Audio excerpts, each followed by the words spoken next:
Hörmətli izləyicilər, bugün Xaçmaz rayonunda Zərifə Əliyevanın doğum günü münasibətilə böyük alim, akademik Zərifə xanımın doğum günü münasibətilə böyük bir tədbir keçirilir.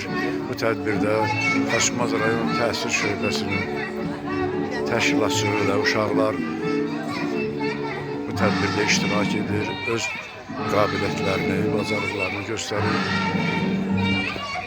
Hal-hazırda siz bu dəqiqə Xaçmaz rayon Qobqıraq kəndinin Övşən İsrafilov adlı məktəbin şagirdlərinin çıxışına qulaq asdınız. Təhsil şöbəsinin müdürü Qələmşah müəllim uşaqlarla görüşür, söhbət edir. Kiçik səhnəciyimiz var bizim. Buyurun uşaqlar, nümayiş edilir. Başla. Oğlum dur, oğlum dur. Ne oldu sana? Qələmşah müəllim, bir də bayramınız mübarək olsun. Bəlkə bir iki kəlmə, bir fikirlərinizi deyərdi. Biraz ucadan.